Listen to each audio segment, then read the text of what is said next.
Hello, എല്ലാവർക്കും എൻ്റെ പുതിയൊരു വീഡിയോയിലേക്ക് സ്വാഗതം. നിങ്ങൾ എല്ലാവരും സുഖമായിട്ടിരിക്കുന്നു വിചാരിക്കുന്നു. ഇന്നത്തെ എൻ്റെ ഒരു വീഡിയോ എന്താണെന്ന് വെച്ച് കഴിഞ്ഞാൽ, ഈ ഒരു ബാക്ക്ഗ്രൗണ്ട് കാണുമ്പോൾ മനസ്സിലാവും എൻ്റെ കഴിഞ്ഞ വീഡിയോൻ്റെ ബാക്കിയാണ്. അതായത് ഒരു പ്രഗ്നൻസി ജേർണിയുടെ ഞാനൊരു വീഡിയോ ചെയ്തിട്ടുണ്ടായിരുന്നു. അപ്പോൾ ആ വീഡിയോ ഒരുപാട് ലെങ്തി ആയി പോയി എന്ന് എനിക്കറിയാം. എനിക്ക് തോന്നുന്നു ഒരു 15 മിനിറ്റ്സ് എന്തോ ഉണ്ടായിരുന്നു. എനിക്ക് അത്രയും ലെങ്തി ആയിട്ട് വീഡിയോ ചെയ്യുന്നത് ഇഷ്ടമുണ്ടായിരുന്നില്ല. പക്ഷെ അത് എഡിറ്റ് ചെയ്യുന്ന സമയത്ത് എനിക്ക് അതിലൊന്നും തന്നെ കട്ട് ചെയ്ത് മാറ്റാനുണ്ടായിരുന്നില്ല കേട്ടോ. അതുകൊണ്ടാണ് അത് അത്രയും ലെങ്തി ആയി പോയത്. അപ്പോൾ അതിൻ്റെ ബാക്കി പോസ്റ്റ്മോർട്ടമിൻ്റെ ഒരു വീഡിയോ ആയിട്ട് ചെയ്യാമെന്ന് ഞാൻ അന്ന് പറഞ്ഞിട്ടുണ്ടായിരുന്നു. അപ്പോൾ ഇന്ന് അതേ വീഡിയോ ആണ് കേട്ടോ. ഇന്ന് ആ ഒരു പോസ്റ്റ്മോർട്ടം ജേർണീനെ കുറിച്ചാണ് നമ്മളിന്ന് സംസാരിക്കാൻ പോകുന്നത്. അപ്പോൾ നമുക്ക് പെട്ടെന്ന് വീഡിയോയിലേക്ക് പോയാൽ, അപ്പം എൻ്റെ പോസ്റ്റ്മോർട്ടത്തിനെ കുറിച്ച് പറയുമ്പോൾ നമുക്ക് നമ്മുടെ ഹോസ്പിറ്റലിൽ തന്നെ സ്റ്റാർട്ട് ചെയ്യാം. കാരണം ആ കുഞ്ഞുണ്ടായിട്ട് അടുത്ത ഒരു വർഷത്തിൽ ഞാൻ ഏറ്റവും കൂടുതൽ ആഗ്രഹിച്ചത് ആ ഹോസ്പിറ്റലിൽ നിന്ന് 3 ദിവസമായിരുന്നു. എൻ്റെ ഏറ്റവും നല്ല 3 ദിവസങ്ങളെന്ന് എനിക്ക് തോന്നുന്നു. കാരണം ഏറ്റവും കംഫർട്ടബിൾ ആയിട്ട് നമുക്ക് എല്ലാത്തിനും ആൾക്കാരുണ്ട്, ഒന്നിനെക്കുറിച്ച് നമുക്ക് ചിന്തിക്കേണ്ട ആവശ്യമില്ല. ആ ഒരു ടൈമിൽ ഹോസ്പിറ്റലിൽ എനിക്ക് തോന്നുന്നു ഞാൻ എന്നെക്കുറിച്ചും കുഞ്ഞിൻ്റെ കാര്യം സേഫായിരുന്നു. കാരണം എനിക്ക് പാലുണ്ടായിരുന്നില്ല. അപ്പം അതാണെങ്കിലും നേഴ്സ് അവരെല്ലാവരും അതെല്ലാം വളരെ ശ്രദ്ധിച്ച് അവളുടെ കാര്യമൊക്കെ നോക്കുന്നുണ്ടായിരുന്നു. അപ്പോൾ നമുക്ക് ഒന്നും അവളുടെ ഒരു വിശപ്പ് പോലും അതെനിക്കൊരു ബുദ്ധിമുട്ടായിട്ട് ആ ഹോസ്പിറ്റലിൽ നിന്ന് ഞാൻ അറിഞ്ഞിട്ടില്ല. കാരണം അവർ വരും, അവർ തന്നെയാണ് കുഞ്ഞിനെ 3 ദിവസം എടുത്തിട്ട് ഫീഡ് ചെയ്യാനൊക്കെ എന്നെ ഹെൽപ്പ് ചെയ്യുന്നതൊക്കെ അവരാണ്. അവരുടെ ഒരു സപ്പോർട്ട് എപ്പോഴും ഉണ്ടായിരുന്നു എനിക്ക്. അതുകൊണ്ട് തന്നെ എനിക്ക് പാലില്ല എന്ന് അവർക്ക് അറിയുന്നതുകൊണ്ട് അവർ ഒന്ന് ട്രൈ ചെയ്യും. എന്നിട്ട് അവർ പിന്നെയും പോയിട്ട് അവർ ലാക്ടോജനൊക്കെ പൊടിയൊക്കെ കലക്കി കുഞ്ഞിന് കൊടുത്ത് അവൾ ഉറക്കിയിട്ടാണ് പിന്നെ നമ്മളെടുത്ത് കൊണ്ടൊക്കെ അതൊക്കെ പോട്ടെ, ഒരു സ്വാഡ്ലിങ് പോലും അവരാണ് അവിടെ നമുക്ക് ചെയ്തു തരുന്നത്. കാരണം അതൊന്നും നമ്മൾ ഒരു രീതിയിലും നമ്മൾ അതിനെക്കുറിച്ചൊന്നും അറിഞ്ഞിട്ടില്ല. പിന്നെ കുളിപ്പിക്കലാണെങ്കിലും ഡിസ്ചാർജ് ആവുന്ന ദിവസം മറ്റും അവളെ ഒന്ന് വന്ന് കുളിപ്പിച്ചു. അവിടുത്തെ ഒരു ആൻറ്റി വന്നിട്ട് അവളെ കുളിപ്പിച്ചു, ഇപ്പം എന്നെ കുളിപ്പിച്ചു. അപ്പോൾ അതിലൊന്നും എനിക്ക് അവിടെ ഒരു ബുദ്ധിമുട്ടോ ഒന്നും ഞാൻ അറിഞ്ഞിട്ടില്ല. അപ്പോൾ ഇതൊക്കെ കഴിഞ്ഞ് എൻ്റെ ഈ ഒരു ഹോസ്പിറ്റലിൽ ഉണ്ടാകുന്ന സമയത്ത് തന്നെ കോവിഡ് ആയതുകൊണ്ട് തന്നെ അശ്വിൻ്റെ ഫാമിലി ഒന്നും കുഞ്ഞിനെ കാണാൻ വരാനുള്ള ഒരു ഓപ്ഷൻ ഉണ്ടായിരുന്നില്ല. പക്ഷേ അവരെന്നെ വിളിച്ചുകൊണ്ടിരിക്കുന്നുണ്ട്, അവർക്കും വരണമെന്ന് ആഗ്രഹം ഉണ്ടായിരുന്നു. അപ്പം അശ്വിൻ എൻ്റെ അടുത്ത് പറയുന്നുണ്ട്, വേണ്ട അവരെ ഞാൻ പിന്നെ കൊണ്ടുവന്ന് കാണിച്ചോളാം, കുഴപ്പമില്ല എന്ന് അവനെൻ്റെ അടുത്ത് പറയുന്നുണ്ട്. പക്ഷേ അവർ വീണ്ടും നമ്മുടെ അടുത്ത് ഇങ്ങനെ ചോദിച്ചുകൊണ്ടിരിക്കുമ്പോൾ ഞാനാണ് അതിനൊരു അവസരം ഉണ്ടാക്കി കൊടുക്കുന്നത്. അപ്പം ഞാൻ പറഞ്ഞു, ശരി നിങ്ങൾ എങ്ങനെയെങ്കിലും മംഗലാപുരത്തേക്ക് വരൂ. അച്ഛൻ എന്നിട്ട് നാട്ടിൽ നിന്ന് ടാക്സിയൊക്കെ ആക്കിയിട്ട് വന്ന്, അച്ഛൻ നാട്ടിൽ ഒരുപാട് ഫോർമാലിറ്റീസൊക്കെ ഉണ്ട് ആ ഒരു ടൈമിൽ. പോലീസ് സ്റ്റേഷനിൽ പോയി പെർമിഷൻ വാങ്ങി അങ്ങനെ ഒരു ടാക്സിയൊക്കെ അറേഞ്ച് ചെയ്തിട്ട് അച്ഛൻ പോയിട്ട് അവരെ പിക്ക് ചെയ്തു. അപ്പം നമ്മൾ എത്തുന്നതിന് മുന്നേ അവർ ഓൾറെഡി വീട്ടിലെത്തിയിട്ടുണ്ടായിരുന്നു. അശ്വിൻ്റെ അമ്മയും അനിയത്തിയൊക്കെ വന്നിട്ടുണ്ടായിരുന്നു ആ ഒരു സമയത്ത്. അങ്ങനെ എനിക്ക് ശരിക്കും പറഞ്ഞു കഴിഞ്ഞാൽ എനിക്ക് ഡോഗ്സിനൊക്കെ ഇഷ്ടമാണ് കേട്ടോ. പക്ഷേ അതുവരെ എനിക്ക് നല്ല ഇഷ്ടമായിരുന്നു. പെറ്റ്സിൻ്റെ ഒക്കെ എനിക്ക് ഭയങ്കര ഇഷ്ടമായിരുന്നു. അപ്പോൾ അശ്വിൻ്റെ അനിയത്തിക്കൊരു ഡോഗുണ്ട്. അപ്പോൾ ആ ഒരു ടൈമിൽ ഇവർ നാട്ടിൽ വന്നപ്പോൾ ഇവർ അതിനെയും കൊണ്ടാണ് വന്നത്. അപ്പോൾ അത് കുഞ്ഞായിരുന്നു, അതിനൊരു 3 മാസം പ്രായമേ ഉള്ളൂ. അത്രയും ചെറിയൊരു ഡോഗായിരുന്നു. അപ്പോൾ ഇവരെല്ലാവരും നാട്ടിലേക്ക് വന്നു. പിന്നെ ഞാൻ ഡിസ്ചാർജ് ആയിട്ട് എൻ്റെ ആ നാട്ടിലേക്കുള്ള യാത്ര പോലും എനിക്ക് ഒരു രീതിയിലുള്ള ഒരു എന്താ പറയുക വിഷമം ഒന്നും ഉണ്ടായിരുന്നില്ല. ഞാൻ നല്ല സുഖമായിട്ട് തന്നെ വീട്ടിലെത്തി കഴിഞ്ഞപ്പം എനിക്കറിയില്ല എന്താ പെട്ടെന്ന് എനിക്ക് സംഭവിക്കുന്നതെന്ന്. ഞാൻ ഓവർ പ്രൊട്ടക്റ്റീവ് ആവുകയാണോ എന്താണെന്നൊന്നും എനിക്കറിയില്ല. എനിക്ക് ഫസ്റ്റ് എനിക്ക് ഏറ്റവും പ്രശ്നം ആ പട്ടി കിട്ടുന്നു. കാരണം അതിനെ റൂമിനകത്ത് കയറ്റാൻ ഞാൻ സമ്മതിക്കുന്നില്ല. പക്ഷെ അത് വീട്ടിനകത്ത് കയറുമായിരുന്നു.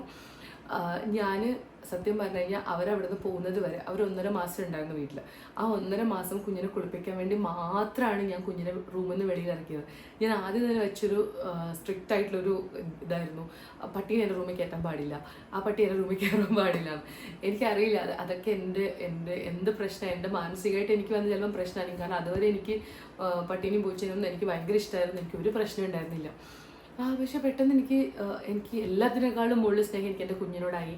അപ്പം അതാണ് ഏറ്റവും ആദ്യം എനിക്ക് അവിടെ ഒരു എന്താ പറയുക ഒരു വല്ലാത്തൊരു വിഷമമായി തോന്നിയ കാര്യം ആ ഒരു പട്ടിയായിരുന്നു. പിന്നെ അതിനെ മാറ്റാനുള്ളൊരു ഓപ്ഷൻ ഉണ്ടായിരുന്നില്ല, അവരവിടെ നിൽക്കുകയാണ്. അപ്പം ഞാനും കുഞ്ഞും സത്യം പറഞ്ഞു കഴിഞ്ഞാൽ റൂമിൽ തന്നെ ആയി. അത് ഞാനെടുത്തൊരു തീരുമാനമാണ്. സാധാരണ നമ്മൾ പുറത്തേക്കൊക്കെ കൊണ്ടിരുത്താറുണ്ട് ചെറിയ കുഞ്ഞുങ്ങളെ, പക്ഷേ കോവിഡാണ്, പിന്നെ ഈ പട്ടിയുള്ളൊരു കാരണം കൊണ്ട് തന്നെ ഞാൻ എന്താണെന്ന് വെച്ച് കഴിഞ്ഞാൽ ഞാൻ ഇവർ പോകുന്നത് വരെ കുഞ്ഞിനെ പുറത്തിറക്കില്ല, ജസ്റ്റ് കുളിപ്പിക്കണം, തിരിച്ച് റൂമിൽ കയറ്റണം. ഇതായിരുന്നു എൻ്റെ ഒരു എന്താ പറയുക, അത് ഞാൻ എടുത്തൊരു തീരുമാനമായിരുന്നു. അപ്പോൾ നമ്മൾ കൂടുതൽ സമയം ഞങ്ങളുടെ റൂമിനകത്ത് തന്നെ ആയിപ്പോയി. അപ്പോൾ എനിക്ക് തോന്നുന്നു അതാണ് എനിക്ക് കൂടുതൽ മാനസികമായിട്ട് വിഷമാവാനൊരു കാരണം തോന്നുന്നു. അത് കഴിഞ്ഞ് ഞാനും കുഞ്ഞും കൂടുതൽ സമയം വീട്ടിൽ തന്നെയാണ്. അപ്പോൾ എനിക്ക് പാലില്ലാത്ത കാര്യം കൊണ്ട് എന്താണെന്ന് വെച്ചാൽ ഇവൾ രാത്രി ഉറങ്ങില്ല, ഇവൾ രാത്രിയൊക്കെ കരയും. അപ്പോൾ അവൾ കരയുമ്പോഴൊക്കെ എനിക്ക് ഞാൻ അപ്പോഴൊക്കെ ആഗ്രഹിക്കുക ഒന്ന് ഹോസ്പിറ്റലിലായിരുന്നെങ്കിൽ ഇവളുടെ ഒരു ചെറിയ കരച്ചിൽ കേൾക്കുമ്പോഴേക്കും അവർ ഓടി വരുമായിരുന്നു, ഞാൻ വിളിച്ചാൽ ഓടി വരാൻ ആളുണ്ടായിരുന്നു. ഇപ്പോൾ എനിക്ക് ആരുമില്ല. കാരണം വീട്ടിലുള്ളവർക്ക് നമുക്കൊന്നും ചെയ്യാൻ പറ്റുന്നില്ല, കുഞ്ഞ് കരയുന്നു. അപ്പോഴും നമ്മൾ ഈ പൊടിയൊക്കെ നമ്മൾ കലക്കി കൊടുക്കുമ്പോൾ അവൾ കുടിക്കുന്നില്ല. അങ്ങനെ പല പ്രശ്നങ്ങൾ. അപ്പോൾ എനിക്ക് തോന്നുന്നു, എന്നോട് ആരോ പറഞ്ഞിട്ടുണ്ട്, എന്താ നമ്മുടെ നമ്മുടെ ഡ്യൂവിൻ്റെ ടൈം ആകുമ്പോഴേക്കും നമുക്ക് പാലും കാര്യങ്ങളൊക്കെ ഓട്ടോമാറ്റിക്കലി വരുന്നത്. അത് എങ്ങനെയാണെന്ന് എനിക്കറിയില്ല, പക്ഷേ എൻ്റെ കാര്യത്തിൽ അത് കറക്റ്റാണ് കേട്ടോ. എനിക്കൊരു 26-27 ആയിരുന്നു എൻ്റെ ഡ്യൂ പറഞ്ഞത്. ആ ഒരു ടൈം ആകുമ്പോഴേക്കും കുഞ്ഞിനെ ഫീഡ് ചെയ്യാനുള്ള പാലും കാര്യങ്ങളൊക്കെ ഓട്ടോമാറ്റിക്കലി എൻ്റെ ബോഡിയിലൊക്കെ ശരിയായിട്ടുണ്ടായിരുന്നു. അങ്ങനെ പക്ഷെ അത്രയും ദിവസം ആ ഒരു തിരിച്ചു വന്നൊരു 20 ദിവസത്തിൻ്റെ അടുത്ത് ഞങ്ങൾക്ക് ഭയങ്കര ബുദ്ധിമുട്ടായിരുന്നു. കാരണം ഇവൾ രാത്രി ഉറങ്ങില്ല, ഞാൻ ബ്രസ്റ്റ് പമ്പ് യൂസ് ചെയ്തിട്ടുണ്ട്, പക്ഷെ ഒന്നും കാര്യമില്ല. കാരണം അവളുടെ വിശപ്പടക്കാനുള്ള ഒന്നും ഞങ്ങളുടെ അടുത്ത് ഉണ്ടായിരുന്നില്ല. അങ്ങനെ രാത്രിയൊക്കെ ഞാൻ അപ്പം തൊട്ട് ഞാൻ ഉറക്കം കഴിഞ്ഞിരിക്കാൻ തുടങ്ങി. അപ്പോൾ ഈ ഒരു സമയത്ത് എന്താണെന്ന് വെച്ച് കഴിഞ്ഞാൽ, ഈ ഹൃദയം മൂവിയിൽ അവരുടെ 2 അമ്മമാരും കല്യാണിക്ക് ഭയങ്കരമായിട്ട് ഒരു ഇറിറ്റേറ്റ് ചെയ്യുന്നൊരു സമയമില്ലേ. അപ്പോൾ അത് ഹൃദയം ഇറങ്ങുന്നതിന് മുന്നെയാണ് എൻ്റെ ലൈഫ് വന്നത്. പക്ഷേ എൻ്റെ ലൈഫിൽ അതൊക്കെ ആക്ച്വലി നടന്നിട്ടുണ്ട്. അപ്പോൾ ആ ഒരു സമയത്ത് 2 അമ്മമാരും അവിടെ ഉണ്ട്. അപ്പോൾ എൻ്റെ കാര്യം എന്താ വെച്ച് കഴിഞ്ഞാൽ, ഇവർ പലരിടത്തും പോയിട്ട് ഇവർ ചോദിച്ചിട്ട് വരും, കുഞ്ഞിന് എന്താ അമ്മയ്ക്ക് പാല് വരാൻ എന്താ വഴി, അപ്പോൾ ഓക്കെ അത് കഴിക്കണം ഇത് കഴിക്കണം. അപ്പോൾ ഇവർ വന്നിട്ട് എനിക്ക് 2 പേരും, ഒരാൾ ആദ്യം വരും ഇതൊക്കെ കഴിക്കണം, അപ്പോൾ മറ്റുള്ളവർ ഇതൊക്കെ കഴിക്കണം. ഇതെനിക്ക് ഭയങ്കര ഇറിറ്റേഷൻ ആയിരുന്നു. അപ്പോൾ പക്ഷേ എപ്പോഴും കൂടുതൽ നമുക്ക് നമ്മുടെ അമ്മ പറയുന്നതായിരിക്കും കുറച്ചുകൂടെ വിശ്വാസം കൂടുതലല്ലേ. അപ്പം ഞാൻ എപ്പോഴും എൻ്റെ അമ്മ പറയുന്നതും എൻ്റെ അമ്മ തരുന്ന കാര്യങ്ങളും കഴിക്കാനാണ് കേട്ടോ ഞാൻ ആഗ്രഹിച്ചത്.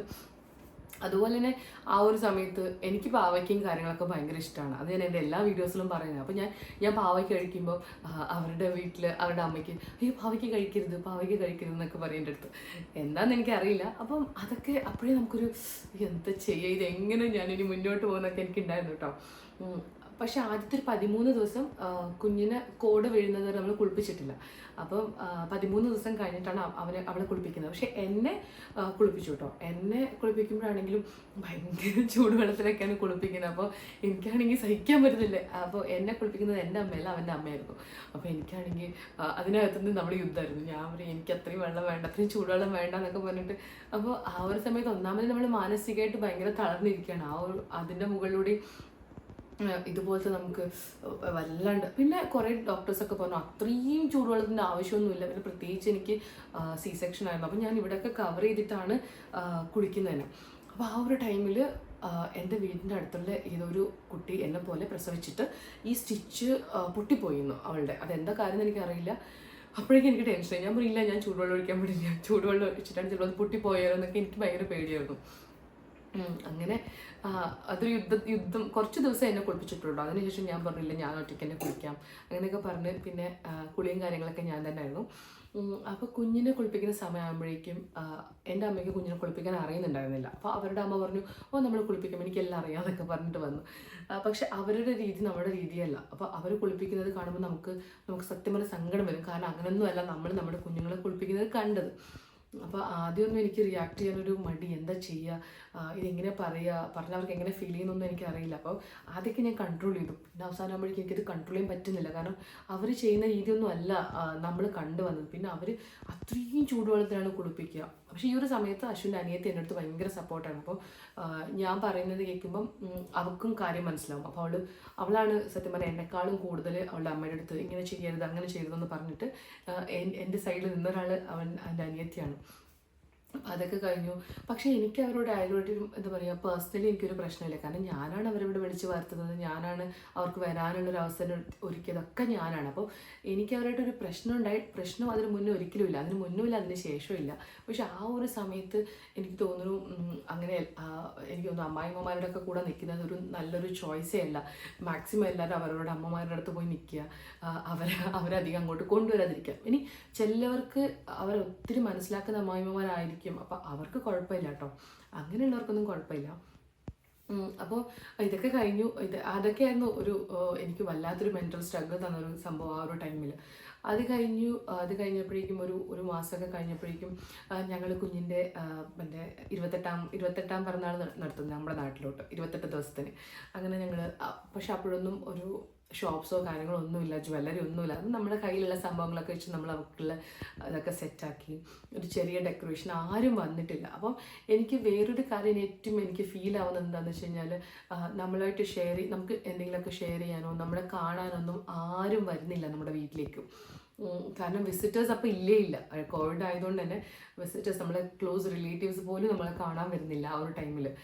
അപ്പോഴേക്കും എനിക്കെൻ്റെ കാര്യങ്ങളൊന്നും തുറന്നു പറയാനൊന്നും ആരുമില്ല. അമ്മയ്ക്കാണെങ്കിൽ സമയമില്ല, കാരണം ഇത്രയും ആൾക്കാരുണ്ട്, ഇവരെയൊക്കെ മാനേജ് ചെയ്യണം. അപ്പോൾ അമ്മേൻ്റെ കാര്യത്തിൽ തിരക്കാണ്.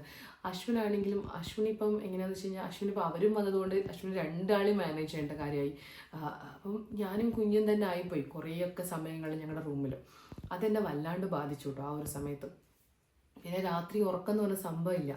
അതൊക്കെ കഴിഞ്ഞ് പകലാണ് ഞാൻ അവൾ ഉറങ്ങുമ്പോൾ കുറച്ച് സമയം അവളുടെ കൂടെ ഉറങ്ങുക. പക്ഷെ ആ ഒരു സമയത്ത് ഇവരെനിക്ക് കുറേ കാര്യങ്ങൾ കൊണ്ടുവരും. ഇല്ല, നീ കുളിക്കണം, ഇപ്പോഴാണ് നീ കുളിക്കേണ്ടത്, എണ്ണ തേക്കണം, കുളിക്കണം.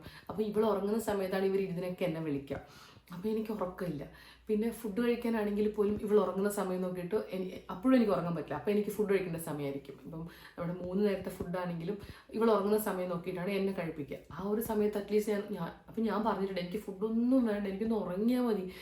ഞാൻ കരഞ്ഞൊക്കെ പറഞ്ഞിട്ടുണ്ട് കേട്ടോ. പക്ഷെ അവർ ഇല്ല, ഫുഡ് കഴിക്കണം, ഫുഡ് കഴിച്ചാലേ പാല് വരുള്ളൂ എന്നൊക്കെ പറഞ്ഞിട്ട് ഇവരെന്നെ നിർബന്ധിക്കും, ഉറങ്ങാൻ പാടില്ല ആ സമയത്ത്.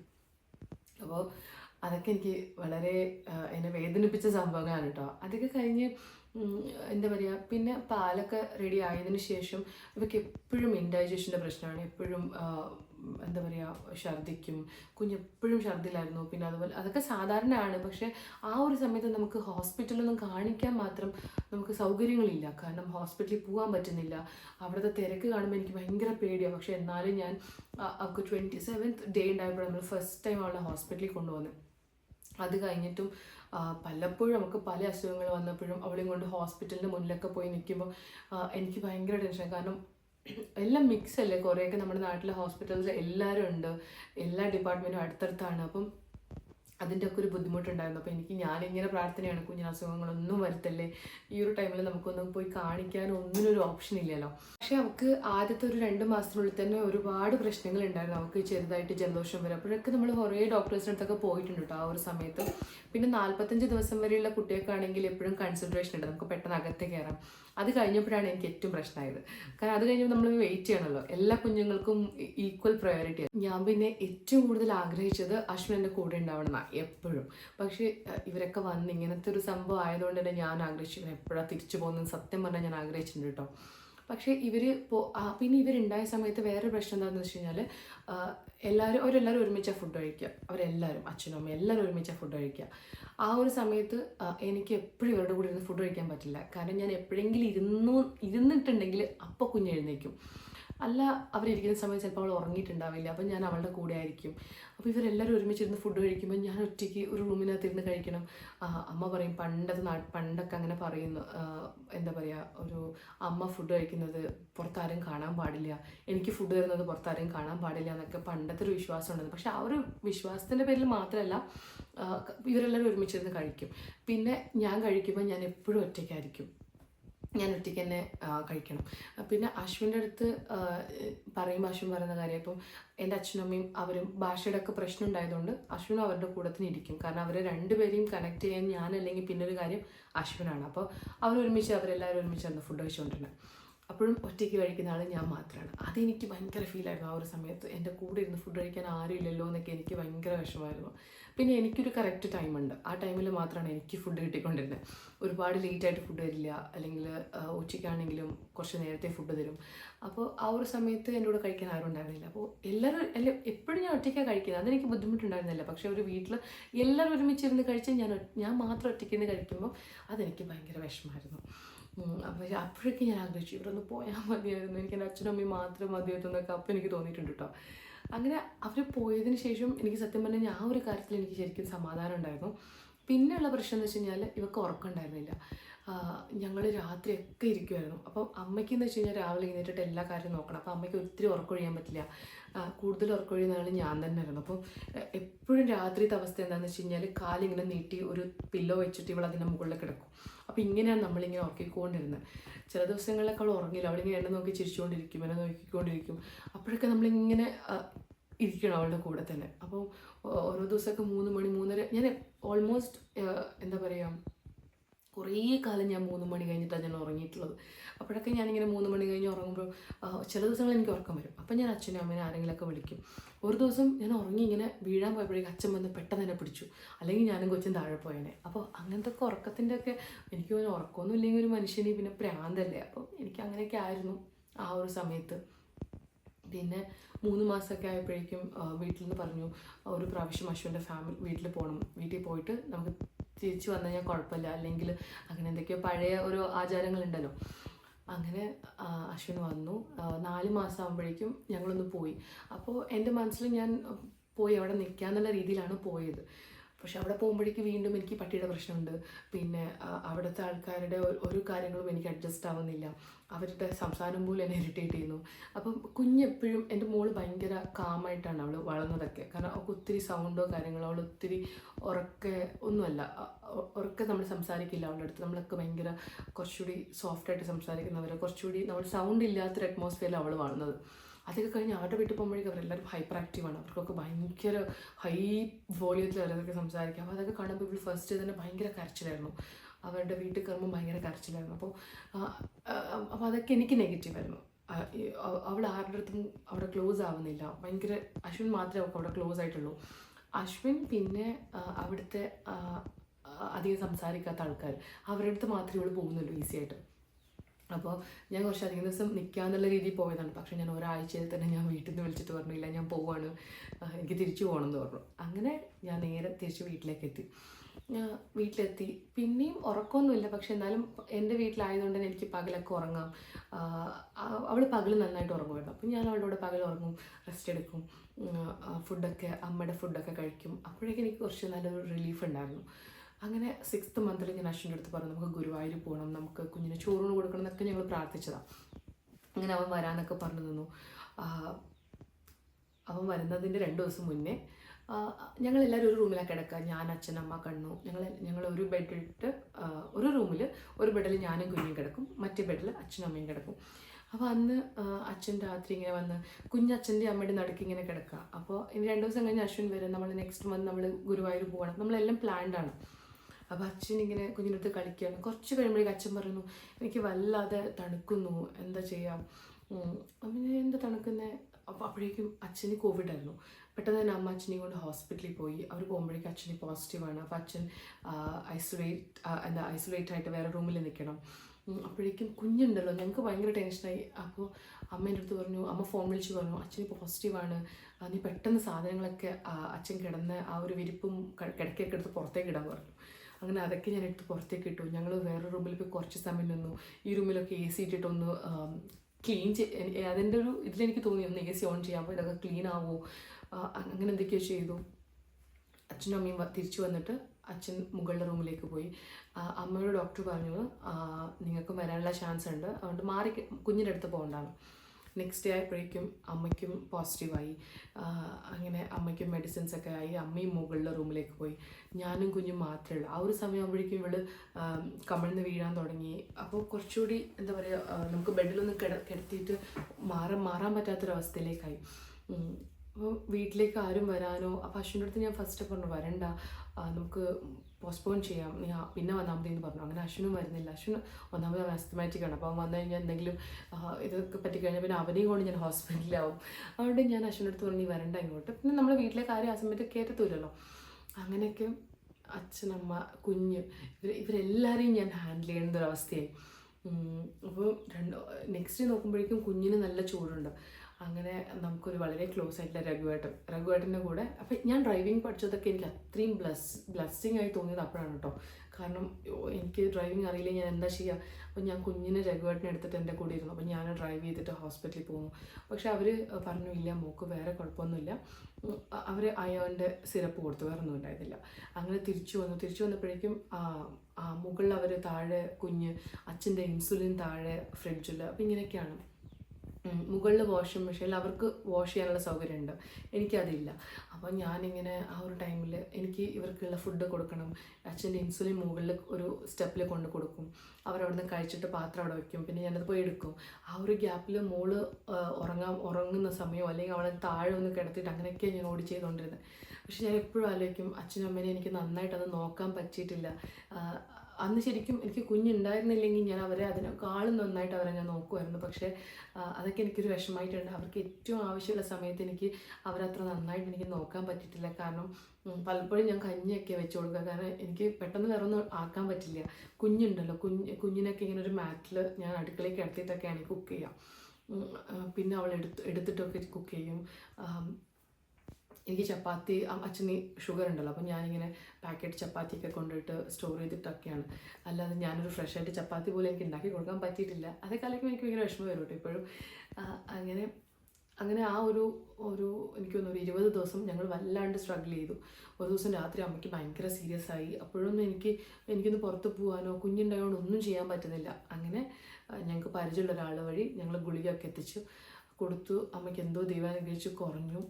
അപ്പോൾ എന്താ പറയുക, കുഞ്ഞിൻ്റെ ചോറൂണൊക്കെ അങ്ങനെ നീണ്ടു പോയി. അവർക്കൊന്ന് ശരിയായി വരുമ്പോഴേക്കും അവൾക്ക് 7 മാസമായി. അങ്ങനെ 7 മാസം ഞങ്ങൾക്ക് ഗുരുവായൂരൊന്നും പോകാൻ പറ്റുന്നില്ല. നമ്മൾ അടുത്തുള്ളൊരു അമ്പലത്തിൽ നിന്ന് പ്രസാദമൊക്കെ കൊടുത്തു. അതൊക്കെ വീട്ടിൽ തന്നെ. അവളുടെ ഒരു ചോറൂണാണെങ്കിലും വീട്ടിൽ ഞാനും അച്ഛനും അമ്മയും കൺമണി, ഞങ്ങൾ 4 പേരും മാത്രമേ ഉള്ളൂ. അവളുടെ എല്ലാ ചടങ്ങുകളിലും വളരെ കുറച്ച് ആൾക്കാരെ വെച്ചിട്ടാണ് നമ്മൾ കൂടുതലും എല്ലാം വീട്ടിൽ തന്നെ ആയിരുന്നു അവളുടെ ചടങ്ങുകൾ. അപ്പോൾ അങ്ങനെ അവർക്കൊരു ചോറൂണൊക്കെ നടത്തി. പിന്നെ അശ്വിൻ വന്നു. ഡിസംബറിൽ വന്നിട്ട് നമുക്ക് പ്ലാൻ ഉണ്ടായിരുന്നു നമ്മൾ ഗുരുവായൂർ പോകുന്നു. പക്ഷെ നമ്മൾ ഗുരുവായൂർ അമ്പലത്തിൻ്റെ മുന്നിലെത്തിയപ്പോഴേക്കും കൊച്ചിന് ഭയങ്കര ചൂട്, അങ്ങനെ ഷിവർ ചെയ്യും നമ്മൾ, പനി വന്നിട്ട്. അങ്ങനെ അത് ഞങ്ങൾക്ക് ആ ഒരു സമയത്ത് നടന്നില്ല. ഞങ്ങൾ അന്ന് തിരിച്ചു വന്നപ്പോഴേക്കും എനിക്കും അശ്വിനും കോവിഡ് പോസിറ്റീവായി. ആ സമയത്ത് അവൾ കുഞ്ഞല്ലേ, അപ്പം ഞാനിങ്ങനെ മാസ്ക് ഒക്കെ വെച്ചിട്ട് അവൾക്ക് ഫീഡ് ചെയ്യും. അമ്മയാണ് അവളെ എപ്പോഴൊക്കെ നോക്കിക്കൊണ്ടിരുന്നത്. രാത്രി അമ്മയുടെ കൂടെ ഉറങ്ങിക്കൊണ്ടിരുന്നത്. അപ്പോൾ ആ ഒരു കോവിഡ് ടൈമിൽ നമുക്ക് ഭയങ്കര ക്ഷീണമായിരുന്നു. എനിക്ക് ആ ക്ഷീണത്തിൽ ഉറങ്ങാൻ പറ്റില്ല. കാരണം ഞാനൊന്ന് ഉറങ്ങി കണ്ണടച്ച് വരുമ്പോഴേക്കും കുഞ്ഞിന് രാത്രി ഉറക്കമില്ലല്ലോ. അപ്പോൾ രാത്രി കരയും, അപ്പോഴാണ് എടുത്തുകൊണ്ട് വരിക. അപ്പോൾ അവൾക്ക് ഫീഡ് ചെയ്യണം. അപ്പോൾ അങ്ങനെ ഇതൊക്കെയായിരുന്നു കേട്ടോ ആ ഒരു സമയത്ത്. എനിക്ക് തോന്നുന്നു എല്ലാ പ്രശ്നങ്ങളും കൂടി എനിക്ക് ഒരുമിച്ചാണ് എനിക്ക് വന്നത്. പിന്നെ അതൊക്കെ കഴിഞ്ഞ് ഞാൻ തിരിച്ച് ദാവൺഗിരിക്ക് പോകുന്നത് അവൾക്കൊരു 1 വയസ്സാവാനാവുമ്പോഴാണ്. കാരണം എനിക്കൊരു 10 മാസമൊക്കെ ആയപ്പോഴേക്കാണ് ഞാൻ തിരിച്ച് ദാവൺഗിരി പോകുന്നത്. എനിക്ക് വീട്ടിൽ എന്താ പറയുക എല്ലാ രീതിയിലും, അതുപോലെ തന്നെ ഞാൻ ആയുർവേദ ചികിത്സയ്ക്കൊക്കെ പോയി. അതൊക്കെ എൻ്റെ അമ്മ കൂടെ ഉണ്ടായതുകൊണ്ടും അമ്മ മോൾ ആ ടൈമിലൊക്കെ ഹാൻഡിൽ ചെയ്തുകൊണ്ടുമാണ് എനിക്കതൊക്കെ ചെയ്യാൻ പറ്റിയത്. പിന്നെ എന്താ പറയുക, നമ്മുടെ വീട്ടിലാവാൻ നമുക്ക് കുറച്ചുകൂടി ഒരു സമാധാനം ഉണ്ടായിരുന്നു. പിന്നെ ഞാൻ തിരിച്ച് ദാവൺഗിരി എത്തുമ്പോഴേക്കും ഉറക്കമില്ല. അപ്പോൾ ഉറക്കമില്ലാത്ത സമയത്ത് എനിക്ക് രാവിലെ പെട്ടെന്ന് എഴുന്നേക്കാൻ പറ്റില്ല. അപ്പോൾ അതൊക്കെ എനിക്കൊരു വല്ലാത്തൊരു പ്രശ്നമായിട്ടുണ്ടായിരുന്നു. അങ്ങനെയാണ് കേട്ടോ ഞാൻ ശരിക്കും ഒരു യൂട്യൂബ് ആണെങ്കിലും ഇൻസ്റ്റഗ്രാം ആണെങ്കിലും ഒക്കെ ഞാൻ ആക്റ്റീവായി സ്റ്റാർട്ട് ചെയ്യുന്നത് ആ ഒരു ടൈമിലാണ്. അപ്പോൾ എൻ്റെ ഒരു Q&Aയിൽ ചോദിച്ചിട്ടുണ്ടായിരുന്നു ഞാൻ എങ്ങനെ കണ്ടന്റ് ക്രിയേഷനിലേക്ക് വന്നതൊക്കെ. അപ്പോൾ അതൊക്കെ ഞാൻ വരാനുള്ള കാരണം എന്ന് വെച്ച് കഴിഞ്ഞാൽ എൻ്റെ ഒരു പോസ്റ്റ് പാർട്ടം ഡിപ്രഷനും കാര്യങ്ങളൊക്കെ ആയിരുന്നു. അതൊക്കെ കഴിഞ്ഞ് എനിക്ക് തോന്നുന്നു കൺമണി ഒരു ഉറക്കമൊക്കെ കുറച്ച് ഭേദമായത് അവൾക്കൊരു വയസ്സൊക്കെ കഴിഞ്ഞപ്പോഴാണ് കേട്ടോ. അവളുടെ 1 വയസ്സിൻ്റെ ബർത്ത്ഡേ ഒക്കെ നമ്മൾ ദാവൺഗിരിയിലായിരുന്നു. അതൊക്കെ നല്ല അടിപൊളിയായിട്ട് നമ്മൾ സെലിബ്രേറ്റ് ചെയ്തു. കാരണം അവളുടെ ലൈഫിലെ ഫസ്റ്റ് സെലിബ്രേഷൻ എന്ന് വെച്ച് കഴിഞ്ഞാൽ അതാണ്. കാരണം അതുവരെ എല്ലാം നമ്മൾ മാത്രമുള്ള ചടങ്ങുകളായിരുന്നു.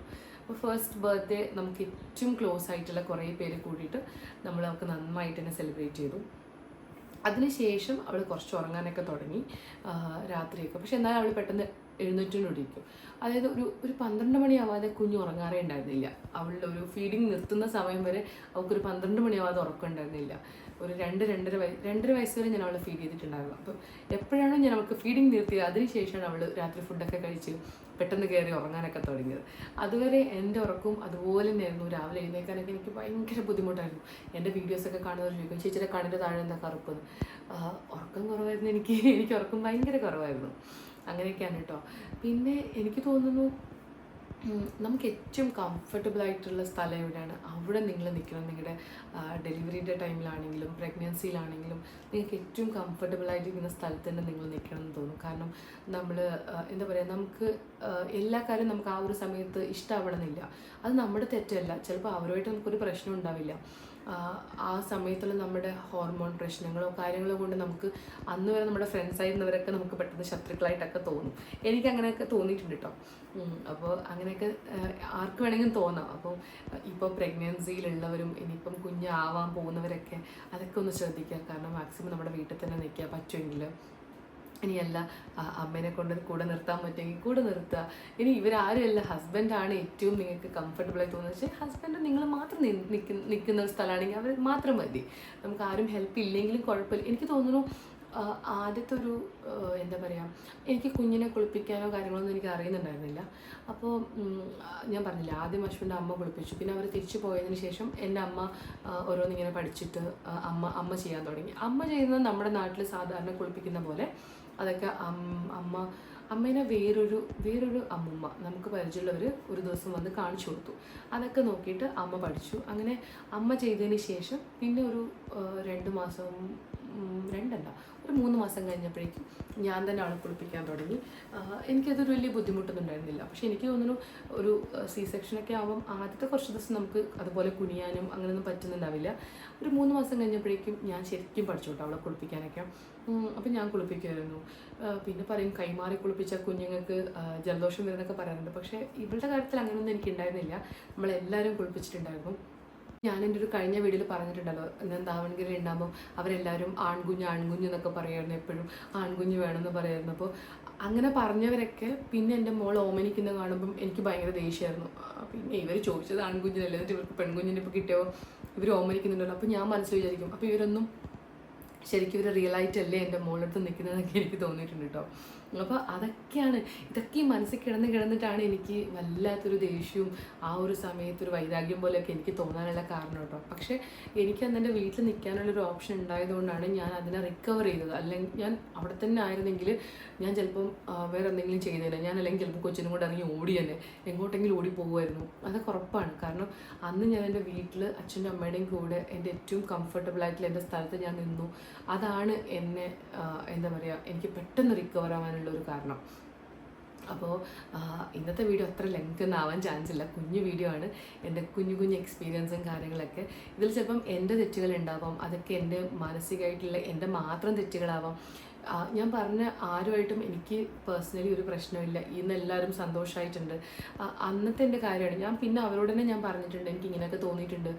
അതുകൊണ്ട് തന്നെ ആ ഒരു ടൈമിൽ എന്നെ ആരും ദേഷ്യം പിടിപ്പിക്കാൻ വരരുത് എന്നൊക്കെ ഞാൻ അന്ന് ഓപ്പണായിട്ട് തന്നെ ഞാൻ എല്ലാവരുടെ അടുത്തും പറഞ്ഞിട്ടുണ്ട്. അപ്പോൾ അതുകൊണ്ട് തന്നെ വലിയ പ്രശ്നങ്ങളൊന്നുമില്ല. ഞാൻ എപ്പോഴും ഓപ്പണായിട്ട് സംസാരിക്കുന്ന, ഓപ്പണായിട്ട് മനസ്സിലൊന്നും വെക്കാതെ സംസാരിക്കുന്ന ഒരാളാണ് കേട്ടോ. അതുകൊണ്ട് എനിക്ക് വലിയ പ്രശ്നങ്ങളൊന്നും ജീവിതത്തിൽ ഇങ്ങനെ വരാറില്ല ആൾക്കാരുമായിട്ട്. അപ്പോൾ ഇന്നത്തെ ഒരു കുഞ്ഞു വീഡിയോ നിങ്ങൾക്കൊക്കെ ഇഷ്ടമായി കഴിഞ്ഞാൽ എന്തായാലും ലൈക്ക് ചെയ്യൂ, ഷെയർ ചെയ്യൂ, സബ്സ്ക്രൈബ് ചെയ്യൂ. പുതിയ വീഡിയോ ആയിട്ട് വരുന്നത് വരെ ബൈ.